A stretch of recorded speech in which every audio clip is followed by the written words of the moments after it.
Bakit babaligtad si Gutesa? Nakatestify na siya. Hindi perjury yun. Oo. Di ba? Kasi Mhm. nag-testify na siya under oath eh. Gani. Ano bang natabo nga Nagkaintindihan na yung dalawa. anong natabo kay diri kay Kudesa man? Oo nga, Ang nagrekanta. Attorney. Kuwan sa kunod daw is a resurrected man. Oo. Talaga naman itong si Gutesa. Oh.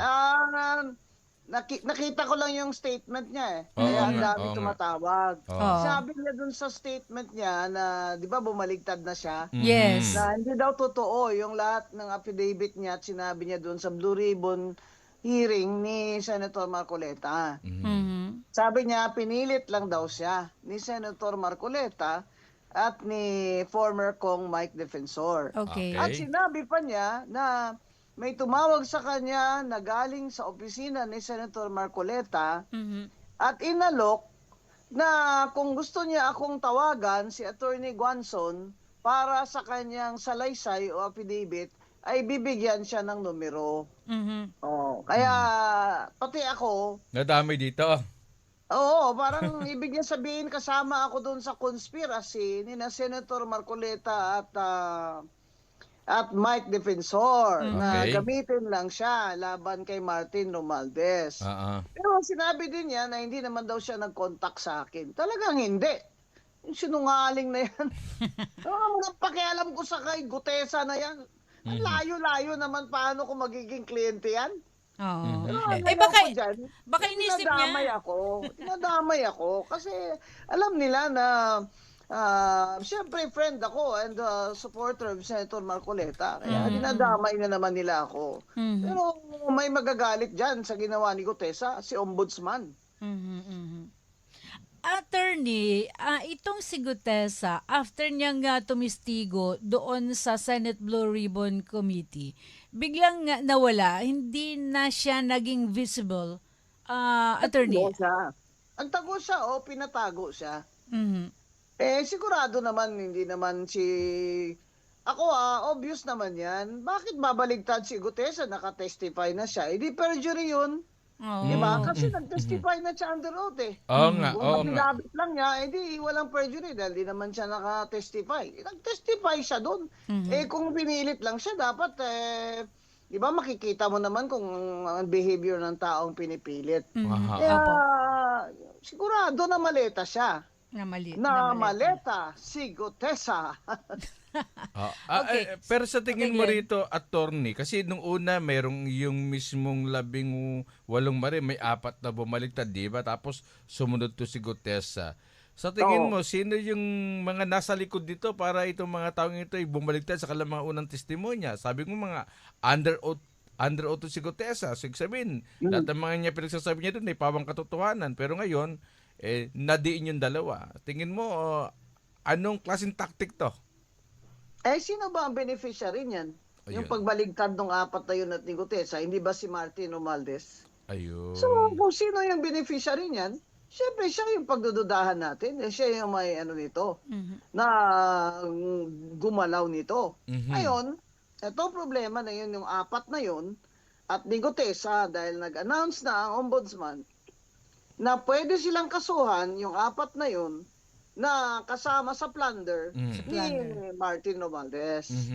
Kasi sa plunder naman, pag nag-deliver sila o nag-receive sila, kasabwat sila. Edi inamin nila na kasabwat sila. So, una nilang affidavit. Ngayon, kaya nga sabi ko, dapat isama din ng ombudsman si Gutesa doon sa kaso ni Romualdez. Kasi, para malaman talaga ng mga tao sa husgado kung totoo ba itong mga pinagsasabi niya. Kasi yung ibang kasama niya, sinabi din na kasama sila sa pag-deliver ng mga mali-malitang milyon-milyong piso na kickbackan. Pero paano na yung iba? Kasi kahit mag-withdraw si Gutesa at yung 4, meron pang ilan pa ba yun? 5 minus 18? O di may 13 pa.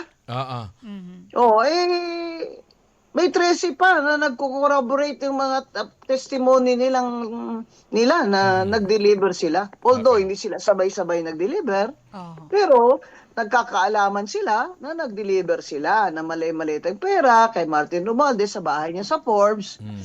at utos ni Saldico, yung kanilang boss. So yan ang ngayon yan ang problema ni Gutesa na hindi niya nakita. Nako. Dahil ngayon, ombudsman na ang kalaban niya. Oo. Hindi si Senator Marcoleta. Ayun. Dinadamay lang kami dito kasi alam nila na supporter ako and friend of Senator Marcoleta. Pero kung layo naman ang kwento nitong Gutesa na ito, Okay. bakit hindi man gagawin yung salaysay niya? Sino ba yan? Mhm. Parang, Okay. parang sino ba yan si Gutesa para bigyan ko siya ng panahon ko ba? Tsaka, mga ganyang klaseng tao, parang layo naman yan sa akin, di ba? Wala akong access dyan. I mean, I don't want to have anything to do with them, di ba?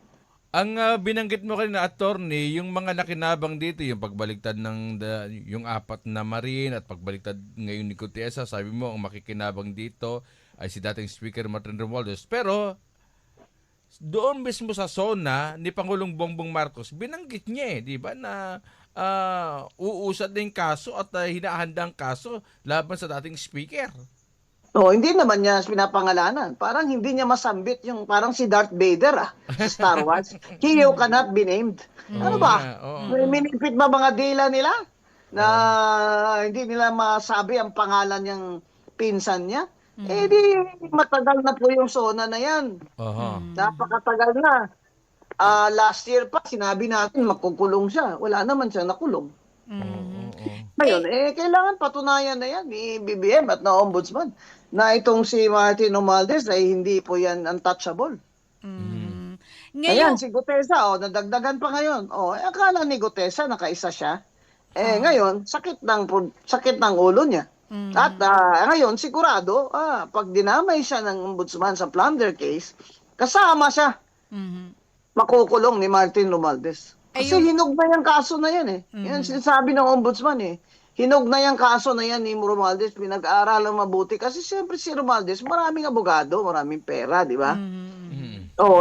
Kaya matitinik din yung mga depensa niya. Pero sa presinto ka na magpaliwanag, kumbaga, di ba? Kinulong nyo nga si Senator Marcoleta na walang perang ni isang kusing galing sa gobyerno, ginawa niyong plunder yan pa si Martin. Doon siya dapat sa kulungan, sa pinakamainit doon na selda. Para pumayat siya. Grabe, wala nang parang wala nang matrust ang mga tao ngayon. Sino ba ang masasandalan natin na totoo? 'Di ba? Kaya dapat patunayan ng ombudsman sa atin para pakulong na yan si Martin Romualdez, sama na si Gutesa at saka yung 4. Ayaw siyempre ni BBM. Naisipin natin ng mga Pilipino at ng mga pinag-uutangan niya na siya ang mastermind ng flood control funds corruption. Di ba? Na naging sikat siya sa buong mundo. Ayaw niya siyempre. Kaya gusto rin niya na makulong si Martin. Di ba? Kasi hindi naman yan kakasuhan ng ombudsman Kung hindi siya, kung makikialam siya So at the least, hindi siya nakikialam sa ombudsman. And, to his credit, Ombudsman Remulla, pag tinuloy niya ito, bilib na ako sa kanya. Kumbaga, ayaw ni BBM na ituro siya as mastermind. Kaso, itong si Martin Romualdez ngayon, sinabi niya rin, di ba, sa video niya, na I will not go alone.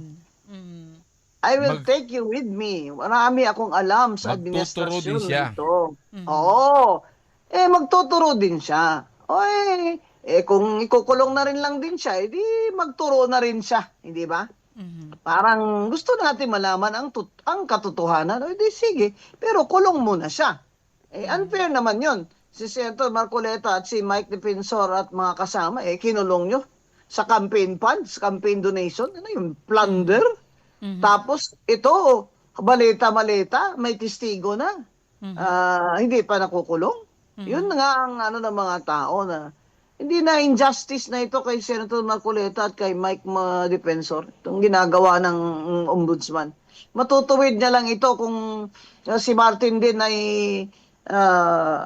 pakukulong niya Mhm. at makapiyansa si Senator Marcoleta at si Mike Defensor.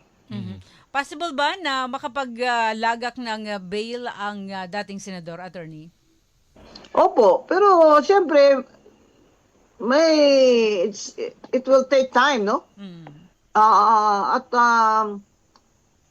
ako saludo ako kay si Senator Marcoleta. Ayaw niya talagang pagpa-hospital arrest kagaya ni Bunuan. Titiisin talaga ang init doon, ha. Pumunta ako natin, Laila, ang init. Ang init talaga doon sa selda, grabe.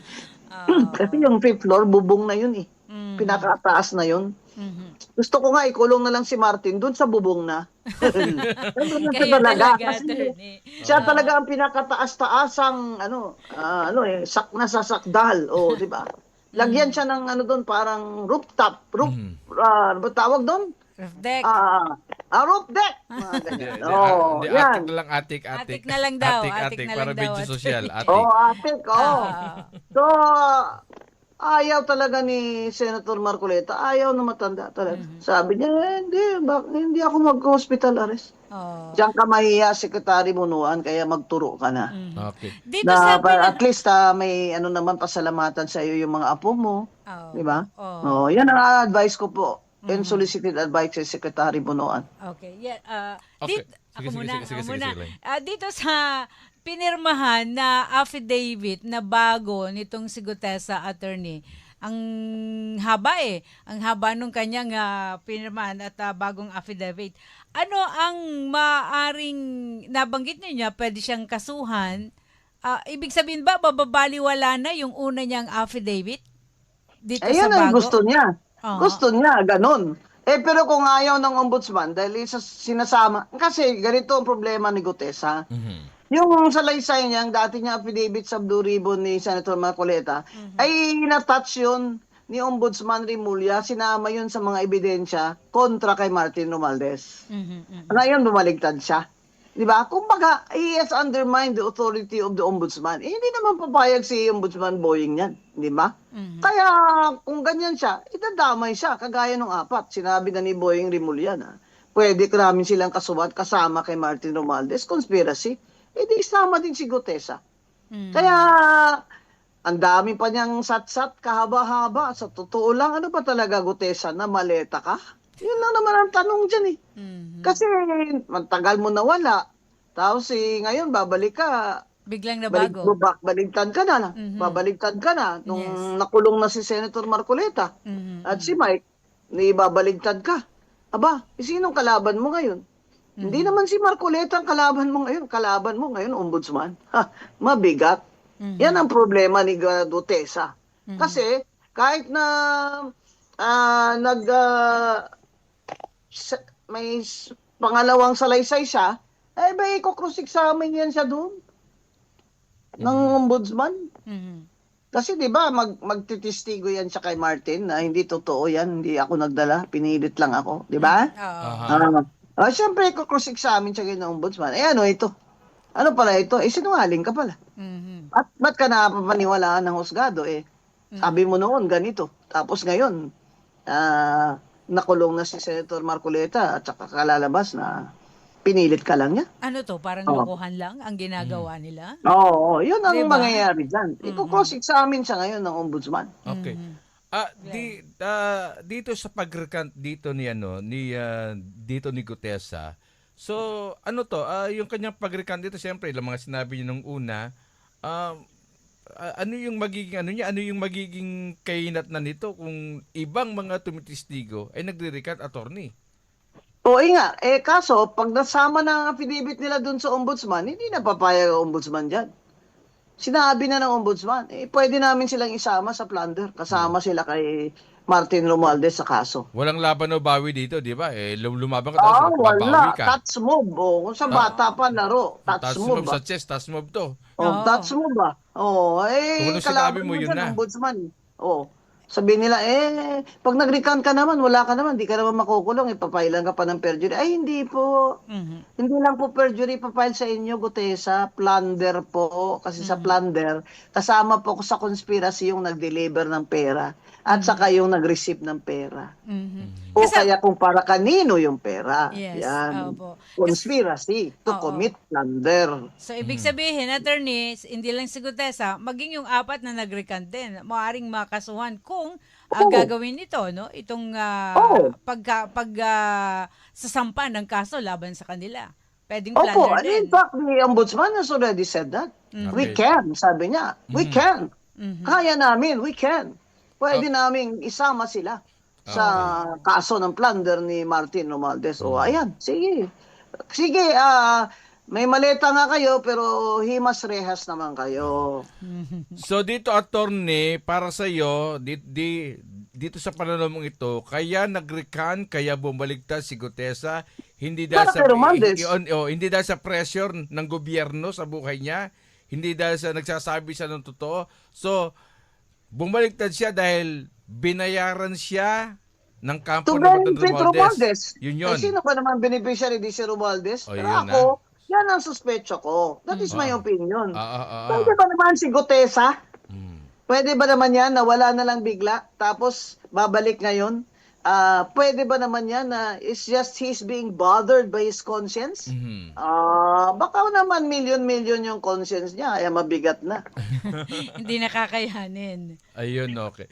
So, dito, sa tingin mo dito sa pangyayaring ito, sabi mo nga, kung masusubukan dito si Ombudsman Boying Remulla, kung ano ang paninindigan niya dito sa kaso ni Martin Romualdez? Opo, ibig sabihin, ano pala tingin niyo sa ombudsman? Kawayan?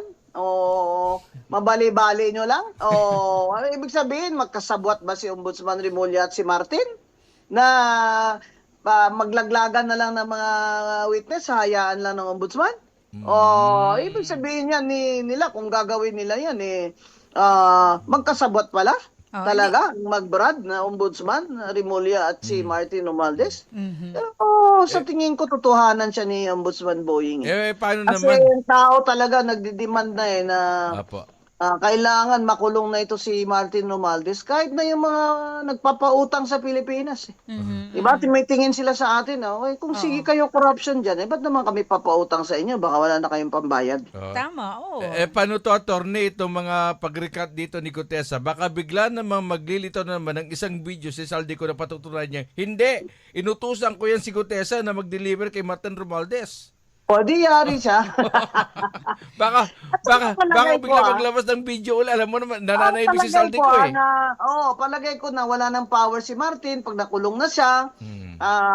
Different administration na magpalit na ng administration, pwede nang bumalik si Zaldi. At sabihin niya, ako magte-testify pero state witness. Kasi Dapat biglang natahimik din si kulong Saldi lang ko. ako habang ang Sandigan Bayan ay mag-decide kung pwede ako mag-state witness. Pero ituturo ko yan si Martin. Tuturo ko yan. Yan. Hindi Yan ang kaya... gusto ni Bonoan, mag-state witness. Sabi ng Sandigan Bayan, hindi. Hindi ka pwede mag-state witness dahil hindi ka naman pwedeng mag-claim na hindi ikaw ang most guilty. Yan. Kasi ang state witness dapat hindi siya ang most guilty. Di ba? Pero sinasabi ng Sandigan, hindi pwede. Sa taas ng ranggo mo. Ang ranggo mo isang halintang na lang presidente na Tama. Alter ego ka ng presidente as cabinet secretary. Ayan, di siya pinayagan. So ngayon, si Bonoan nandun sa ospital. May sakit siguro din siya, pero kahit na, di ba? Unfair din naman si Senator Marcoleta nga may sakit din naman yan. Bakit? Ang bisita ako doon, pumayat May sakit din naman ang daming sakit Pero titiis niya. Kasi naninindigan siya. Grabe. Grabe talaga. Grabe talaga. Unfair talaga ito, Ombudsman. This is an injustice. Papiansahin nyo na yan si Senator Marcoleta at si Mike. Campaign donation yun nagbayad pa ng donor's tax. Saan ang plunder dyan kung nagbayad ng donor's tax? Yun lang, oo. Na binayaran ng tax ang gobyerno, ibig sabihin hindi nila tinago. Sabihin nila, hindi naman dineclare dun sa COMELEC. Sinabi nga ng COMELEC, dismiss na yun. Mhm. Itong Pambira naman. attorney, Yung jurisdiction ng COMELEC ngayon, ano na, malabo na. Malabo na pala ang jurisdiction ngayon ng COMELEC sa campaign funds. oo nga, Wala na parang yung, wala. walang bisa na yung power niya ng criminal prosecution ng campaign funds. Napunta na naman sa ombudsman. Basta lagyan lang nila plunder. Lahat na lang ipa-plunder nyo. Ito pa, yung donation na 30 million, 10 million, 20 million ni Mike Defensor at dalawang kaibigan niya. Mhm. Total nila para umabot ng more than 50 million para lang ma-plunder, di ba? Yes. Injustice talaga yan, ombudsman. Mhm. Talagang habulin nyo ito si Gutesa, habulin nyo kasi hindi naman pwede yan na ganyan lang, pinaglalaroan niya yung justice system. Mhm. Paano yan kung magkasundo naman yung magkabilang panig, ombudsman and the other party attorney? Si Paano Martin. yan? Oo, Oo. paano yan? Masyado ng lubog dito sa baha si ombudsman. Na pwedeng kakainin niya suka niya dito. Sinabi niya na yung beses eh. Opo. Sabi ko nga, walang kandidatong presidente si Bongbong Marcos na pwede siguro yan si Remulla Boying. Kasi compared sa brother niya, mas popular na siya ngayon eh. Lalo na pag pinakulong niya si Martin, di ba? Ayun, kapag Oo. yan, hindi lang si Martin. Yung mga sinasabing mga alipores noon, ni dating Yun. Speaker Martin Romualdez, na nakinabang din sa mga flood control, yung mga dating congressman na Correct, binabanggit. yung mga kontratista na yan, kagaya Oo. ni Gardiola. O yan. Oh. O, sino pa? Dami, no? Lahat ng mga, dapat i-imbestiga yung mga taga-Bulacan ng mga congressman dyan eh. Abot naman hanggang tenga yung mga baha doon. Mga tilapia pumapasok na sa loob ng bahay ng mga tao. Kung yan ay gagawin ni Ombudsman Boying Remulla, Oo, may laban. mabango, matapang to. Wala itong May laban sinisino. siya, no? May laban siya. Walang sinisino to. Oo, Pero hanggat wala siyang pinapakulong, hanggat sinasabi na magsasampa pa ng kaso, Wala pa rin. tama yung isipan ni Laila Attorney. Wala pa rin. Baka ito doon lang sa TV magkalaban pero sa likod magkakampi. Sa likod, mag-brads pa rin. Oo, mag-branch pa rin. Paano yan? Oo. Kumbaga pakitang tao lang. Akong bahala dyan. Kakasuhan ko yan. Nasona na eh. Nakadalawang sona na eh. Diba? Oo nga. Teka. Sona, nakadalawa na eh. Nakadalawa na nga. Hay nako. Anong gagawin nila? Sino ang ituturong mastermind? Di si Bongbong. Yun lang. Kung hindi pala si Martin ang mastermind, sino pala, boss? Di si Bongbong. Yun nga. Oo. Gusto ba ni Bongbong yun? Siyempre hindi, di ba? Di ba? Well, dito sa wala na attorney. talaga. Kung sa chess pa, checkmate na Checkmate si na. Martin Romualdez. Wala na pupuntahan. Checkmate. Wala na. Mate Tumba na. na. Na siya, mag-prepare na siya ng balutan niya, yung mga maleta niya ba? Oh. Maleta niya ng potato chips. Malaki, no? Maleta niya ng, maraming maleta ito. Yung kasya tayo dyan sa maleta nila. But anyway, Grabe. mabalikan ko lang itong mga nag-recant attorney. At yung apat na sinasabing dating Marine at saka itong si Gutesa, paano ba tinitignan ng hukuman yung pagtestigo ng isang nag-recant? Credibility ng witness ang titingnan ng huwes. Sabihin niya, sinungaling ba ito? O para kanino? Yung ganon. Kailangan mapatunayan muna kung tama ba nagsisinungaling o may mga iba pang mga pangyayari kaya nagkaroon ng kasinungalingan. Ganun po ba yun, attorney? Oo, pero sinasabi ko nga, pag sinama na siya sa kaso, doon ka na magpaliwanag. Doon ka na magpaliwanag ka sa general population doon sa BGMP. Alam mo, dumaan ako doon sa general population. May mga fans ako doon May fans ako doon, mga mama. Mga kuya doon. Sabi, attorney! Yun pala, meron silang TV. Nanonood sila TV. Malaki nga TV nila. Ang pagdubaan ko, attorney! Oy! Kuya, fight lang sabi ko. Doon siya. Mga 10 sila sa selda. Doon si Gutesa. Yun. Hindi siya pwede doon sa kasama kay Martin. Kasi si Martin, dapat lang siya yung mag-isa lang siya. sa selda Okay, niya. Walang Siyempre, kausap, sinabi ni walang Martin, cellphone. Oo, walang cellphone, walang ice, walang refrigerator, walang aircon. Oo, pamaypay lang. Papayat Oo, nga. mapayat siya. Oo, pambira Diet. naman. Ilang years naman siyang tumaba it's time, di ba? So, It's time that attorney, the people will see justice. ano ang maasahan natin ngayon? Ano ang nakikita po ninyong maaaring mangyari pa dito sa pagbaliktad o pag-recant nitong si Gutesa at nitong 4 na dating mga marino kung tawagin? Dahil narinig na nila ang ombudsman na pwede silang kasuhan. Palagi ko si Gutesa mag-underground na naman ito. Total, nakuha na naman niya maleta eh. Palagay ko, mawawala na naman ito na parang bula. Nako, oo. Tapos, pagkatapos di, pagbalik niya, binigyan ako ng pera eh. Pero Oo. yun ay tinanggap ko bilang ebidensya na sinusuhulan talaga ako para bumaliktad. Bumaliktad na naman. 3 times na siya ngayon. 3 strike. Dahil sabihin na talaga, masyado ka ng sinungaling ha, kulong ka na.